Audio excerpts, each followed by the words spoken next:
I won't talk about because where I still work, Yeah, of course, of so I course. won't get too deep into some things, But Yeah. Um, Welcome to the Boys to Men podcast. This is the first interview, and I felt like the best person to interview is my dad. So this is my dad, Darrell Burton. Let's say hello to the hello, audience. how you doing? And so this is the first one, and I think it's best to start at the beginning. So your upbringing.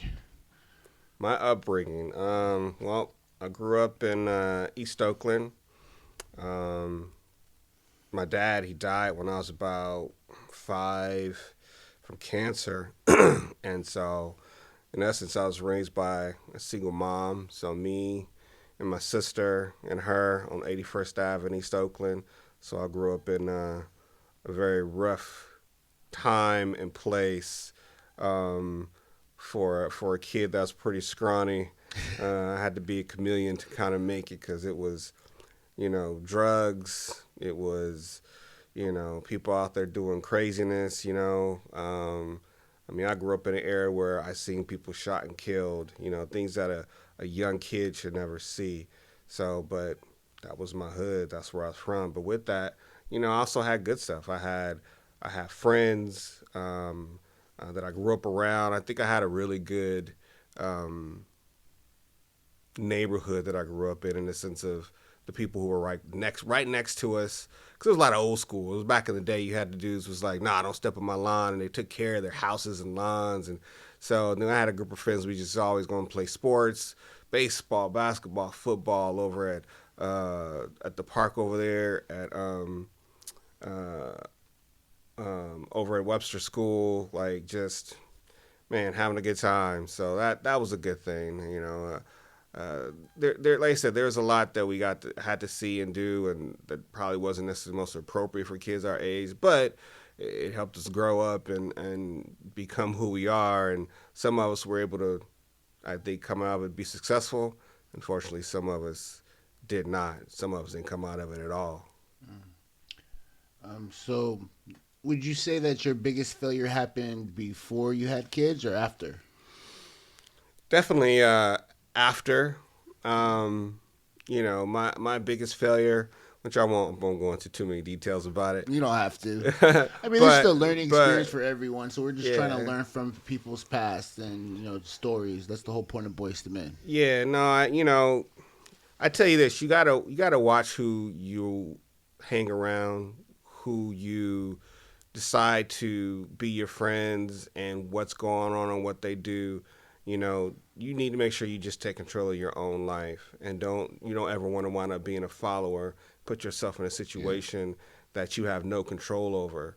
So, I mean, for me, my biggest failure was I'd say that where I put myself in a situation that allowed me to be put in a bad situation, which I had to wind up paying for in a sense that really cost me dearly, still cost me to this day, still trying to, in a sense, come back from that. I feel like I always try to come back from that. Um, but that's more, I would say, on the professional side. On the personal side, I would say I could have been a better husband. I could have been a better father. I was young. Um, you know, I mean, you grew up with me, so there was things like I was watching something the other day, and I was like, it was like a party at a house, and these kids was like running around. I was like, oh shoot, that was me. I was that dude having parties at the house with my kids there, and just craziness. So it's just a different mindset. It's not. I wouldn't definitely do that today. Like I think there's different kind of parties, right? There's the holiday parties, and you have family and friends over. Then my party wasn't like that though. So it was it was a little different. A lot of drinking, a lot of craziness, and I definitely would have done things differently in that way. I think I would have been more present. I worked a lot. I had many jobs, which just didn't allow me to be, I think, the father that I should have been. Not saying that I was the worst, but I definitely wasn't the best. And, I wish I could have definitely done better in that area. I think you did a good job. Oh, well, thank you. I appreciate it. What do you think your favorite job has been? Favorite career? Oh, by far, it's been being a firefighter. Started in the Air Force as a firefighter as a young kid, 18. Did that for 14 years in the Air Force. Got out. kind of stayed with that career when I went to the Forest Service and worked in their emergency communications center, which that was actually really cool. I was only there for a few months, and then I got a job offer to work for Fed Fire at DLA in Tracy, California, and started off as a firefighter, young firefighter there, and grew my way up into assistant fire chief before I wound up leaving and finishing off my firefighter career out in Spain for 5 years as a contract firefighter. And that's pretty cool. And so the whole point of this season is to glorify the 9 to 5ers and the workers. And one of the coolest things I think that you have done is being able to go to Spain on a paid trip for so long, like a vacation with him and his wife. They were able to go to Spain on the, can I say that, the government's dollar? I mean, yeah, no, that's all good. And live for 5 years pretty much on vacation while working. It was, so you can do a lot of things in the government. You can do a lot of things while working, and just wanted to glorify that. What would you say was your turning point from, the kid that you're talking about in Oakland to the man that you became? Like, what was the turning point? Um, I would say for me the biggest turning point probably was when I left the military, and I just realized, I didn't do things the way I necessarily wanted or should have. I definitely, wish I would have saved my money, been more financially responsible, but I partied a lot. So my money was just, kind of gone. I think when I got out of the military, I mean, I had a savings of like maybe 4 or 5 grand, but I wish I would have had that knowledge of financial literacy, which I never had. I had to learn it later on in life, and specifically, I got out of the military, got on with the fire department at DLA, and I had a fire chief, man. He was, I almost kind of say like a surrogate father in a sense. Like he cared. Older white man that just, looked like Santa Claus. But, I remember him sitting down, and we were talking about some of the things I went through. And he said, listen, this is your chance and your opportunity. He's also, you make the best of it. And I'm here and I'm going to support that. You just got to make those right decisions. And man, it was, he started to do things where, and it wasn't just for me, but it's for the entire department, where he brought in an individual who taught us everything about how we get paid, how our retirement works, what we need to save, how we need to save, some, strategies on, working your exemptions versus your savings and where to make sure you put that money at. And I mean, I got to the point, man, I could tell you based on what I was making, how much Social Security was coming out, taxes, state, federal, what I was giving to my retirement account. For us as TSP in the government, the Thrift Savings Plan. And I mean, I was about maybe 34, 35. So, but I started hitting it hard. And I was just thinking, man, if I had started this when I was 18, at this point in my life where I'm at now, because I'm 51, oh man, I would definitely be retired. So, what's your number one piece of advice that you can give the audience about money and retirement? Pay yourself, man. Living in another country, specifically Spain, over there in Europe, you realize here in the U.S. we're so consumeristic. We define ourselves by what we do for a living.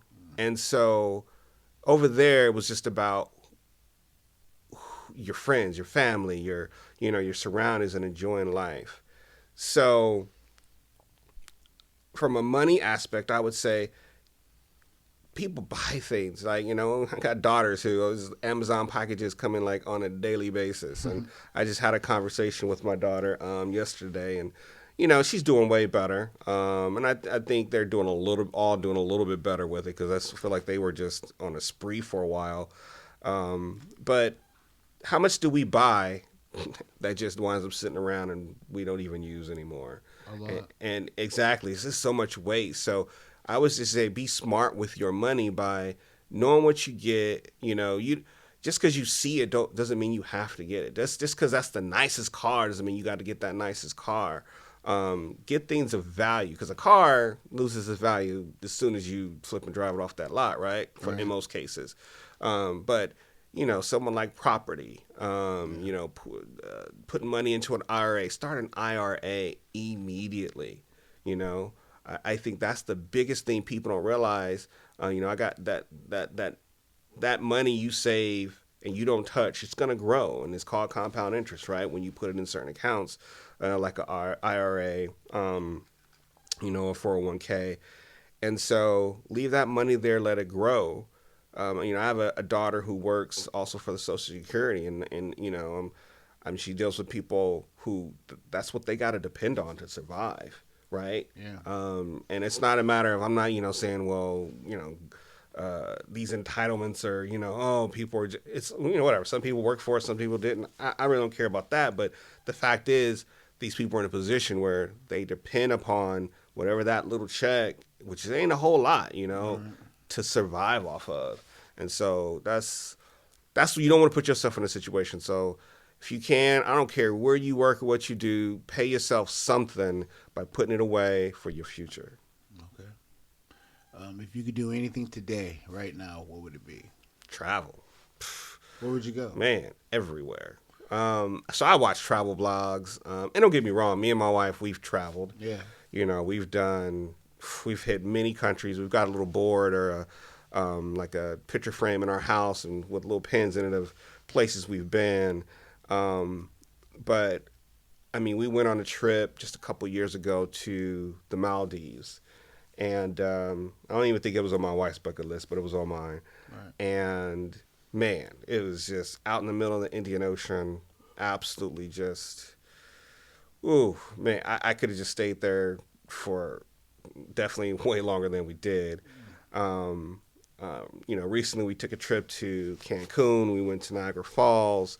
I'm planning a trip now, maybe probably going to Belize.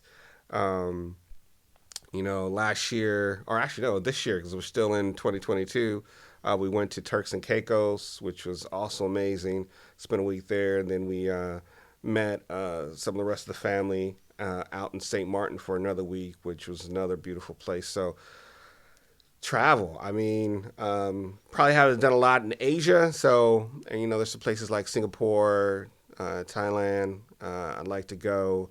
But there's also some more places in Europe, Iceland. Definitely want to hit Greece because we didn't go while we were out there. One of our definitely regrets. But yeah, man, I just love traveling. Yeah. So you're to me the definition of always moving forward. I've always seen you leveling up, moving forward, and I aspire to do things like that. So what would you say is the importance of personal development for a man? Because you're always moving forward, you're always getting better, you're always learning, and some people don't get that. So one is education. I think you really need to look at education in the sense of you're feeding your mind, and that's going to help you to grow. So I think for me, it's really important to have a broad perspective in life. Some people, and I think a lot of people I know, just get narrowly focused. I find this at work a lot because people are like, how do you see things this way? And I'm like, you got to see it from all angles.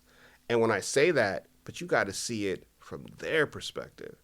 You can't see it through your own because it's always going to be a certain kind of, it's gonna be geared towards your mindset when you're trying to look at it. So you have to really just kind of almost cut yourself off and how you would feel about it. How are they feeling? What are they thinking? Right, wrong, or indifferent.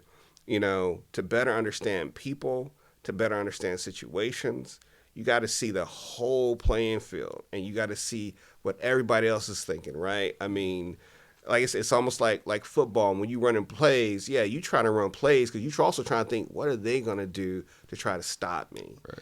And so you got to come up with the play to get past that play. So I mean, it's just one of those things where you have to be strategic. Mm. That's what's really important.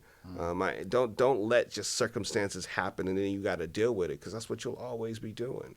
So you got it's like chess. You got to think moves ahead. I was thinking that. Moves ahead, and like I said, and when you play chess, doesn't mean that everything's gonna be perfect, right? Somebody might make a new move that you didn't quite expect, but now you got to be ready for that move that you didn't expect, right? And so, like I said, it's all about strategy in life. And, life isn't perfect. So you're going to go through some bad times, good times, all that. But you got to be ready for it. And like I said, just do your best to think past current situations. Because if you get stuck in that one that you're in, man, you could be stuck there for a while. Yeah. So keep looking and thinking ahead. Right. If you could time travel back to any age, what age would it be and why? Or would you just stay? Nah, I'm not gonna stay because I'm an old man. My body breaking down. So, I got my right shoulder just had a replacement earlier this year. My back is always going out. It's funny. So, I was at Kaya, our little 2-year-old granddaughter who she turned 2 on the 20th, but we had a birthday party for her, and so. Already?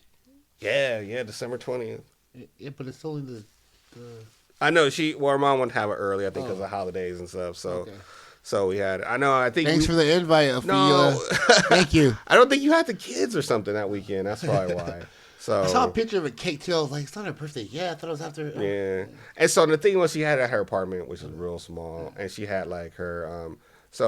Ophelia, Mila are from my wife, my current wife, her and her previous husband. Those are her 2 kids. I mean, they're still my daughters. All y'all my kids is how I see it. But so she had her papa and his new wife and their kid, their new kid. They had him over. She had her Bama over. Just the big guys. Right, Pico was over. So I mean, it's not a big we didn't place. make the list. I get it. And the apartment because you used to live in it. It's not that big, so she had to kind of figure out who could come over, and so we're there. But her papa. So this is the thing. So when I met Janelle back in 2007, which that was probably a good time. Talking about going back to, but I know we probably got off that subject. So you that go to question. 2007. So 2007 was a good year because I was probably I was in really great shape. Yeah. I was athletic. I was working out. You owned the house. Man, yes, yeah. I had two houses that I owned. One in Oakland, one in Lathrop, and then I met this beautiful woman that I really wasn't expecting to, and but with that it was just. Yeah, I would say 2007. You guys want to hear some game? You want to tell how that happened? Yeah, so we went out to a comedy club in Sacramento, and one of my friends was leaving. One of our firefighters, he was recently married and going to be moving away to where his wife was. Another one was recently divorced. Going through a divorce, so it was like, kind of like a good last hurrah for us to get together. And another friend, Joey, he came with us as well, and so we were invited to go watch this comedian out in Sacramento. So we went. It was good. Had a good time. Well, when we roll up there though, and I see this woman, I'm like, oh man, like, wow, she is beautiful. Like, wow.